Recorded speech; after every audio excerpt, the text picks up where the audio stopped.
이렇게 봤을 때는요, 경기 침체가 100% 온다고 말씀드렸죠. 고유가가 이대로 지속된다 그러면. 자, 이럴 때는요, 경기 민감주 말고 경기 둔감주를 좀 사두셔야 돼요. 이쪽으로 수급이 들어올 확률이 많습니다.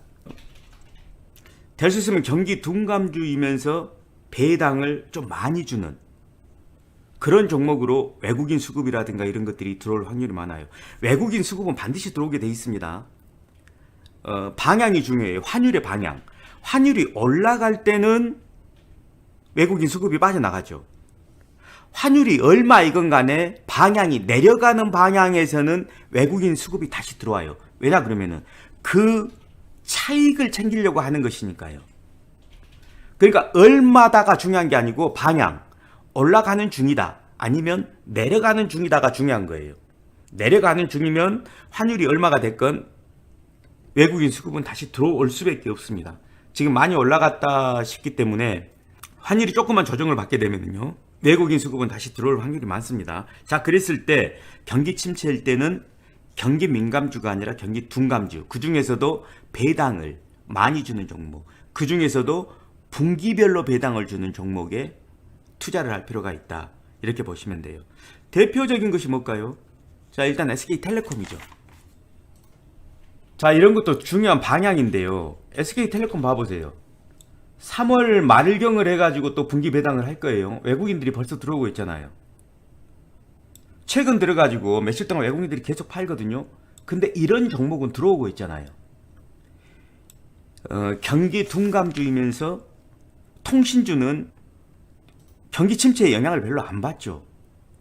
핸드폰은 계속 쓰고 데이터는 계속 쓰니까요. 자, 그러니까 언더퍼더라도 이렇게 수급이 들어오고 있죠. 외국인들의 수급이. 팔면서도 이놈을 사고 있다는 소리예요. 자, 그리고요, 재밌는 이야기를 하나 해볼 건데요. 지금 반도체가 당연히 안 좋죠. 왜냐 그러면 경기가 침체되게 되면 반도체 D램 가격이 내려가게 되죠. 그러면 당연히 삼성전자라든가 SK하이닉스는 별로 좋지 않습니다. 별로 좋지 않는데 삼성이 특별히 더 안 좋아요. 삼성이 안 좋아지면 SK하이닉스는 조금 반사 이익을 볼 수 있습니다. 제가 지금 그 얘기를 할 거예요.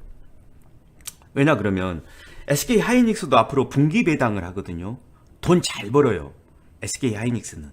이런 기조가 지속될 가능성이 많은 종목이 의외로 SK하이닉스입니다. 그러니까 경기 침체 그러면은 D램 가격이 떨어지고 반도체주는 안 좋다. 이것은 기본 베이스예요. 기본 베이스인데 삼성전자는 안 좋아져도 SK하이닉스는 상대적으로 좋아질 가능성이 많다. 이 부분을 제가 말씀드리는 거예요. 그러니까 분기당 배당하는 것이 SK텔레콤도 당연히 좋지만 SK하이닉스도 눈여겨볼 필요가 있다. 이런 말씀을 드리는 거고요. 제가 이런 말씀을 왜 드리냐 그러면, 자, 이 경기 침체의 기본적인 원인이 전쟁 때문에 벌어진 거죠. 일단 그 전에 금리 인상도 있었습니다. 그런데 그거를 이제 블랙홀처럼 전쟁이란 것이 먹어버렸잖아요. 제일 지금 큰 이슈는 그러니까 전쟁이죠. 전쟁이 지속되느냐, 확전이 되느냐, 축소가 되느냐, 정전이 되느냐, 이런 것이 중요한 때죠 지금은. 자, 그럼 보수적으로 봤을 때 전쟁이 이대로 쭉 확산이 된다고 보고 배당주를 보자는 얘기예요. 전쟁은 러시아에서 일어났습니다. 근데 삼성전자는요, 러시아에서 핸드폰을 팔아요. 점유율이 1위입니다. 삼성전자가. 그러니까 미국이 러시아를 제재를 넣으면서 루블화가 완전히 종이값이 돼버렸죠. 그리고 스위프트라고 그래가지고 무역을 했을 때 결제 대금도 송금이 안 돼버리죠. 그러니까 삼성전자는 특히 좀 위축이 될 가능성이 많아요. 삼성전자가 위축이 되면 상대적으로 수혜를 보는 종목이 SK하이닉스예요. 자, 삼성전자하고 잠깐 비교를 한번 해볼게요. 삼성전자하고 차이점이 뭐냐 그러면요, 일단 기본적으로 이게 틀려요. 대량 생산을 해야 돼요. EUV 노광 장비를 가지고 있잖아요. 그러니까 무조건 쉬면 안 돼. 돌려야 돼요. SK하이닉스는 아직까지는 EUV 장비가 없어요. 다시 말씀드리면 생산성이 안 맞으면 이건 이제 극단적인 얘기인데요. 쉬어도 돼요. 예를 들어서 하루에 8시간 근무하는 걸 6시간으로 줄여도 돼요. 자, 보면은요. 자, 삼성전자예요. 외국인이 최근에 계속 팔았죠. 마찬가지예요. SK하이닉스도 팔았어요. 제가 그걸 얘기하려고 하는 게 아니라 삼성전자의 지금 최근에 외국인 비중을 보면은요. 자, 올 4월 달만 해도 54%였죠. 외국인 비중이요. 54%. 자, 3월 달, 4월 달이었죠. 5월 달까지도 한 이 정도를 유지를 했어요. 근데 최근에는요. 쭉 줄어들다가 51%까지 지금 떨어졌습니다. 한 3%, 4% 떨어졌죠. 별거 아닌 것 같아도 이게 금액이 커요. 자, 반면에 SK하이닉스 한번 봐볼게요.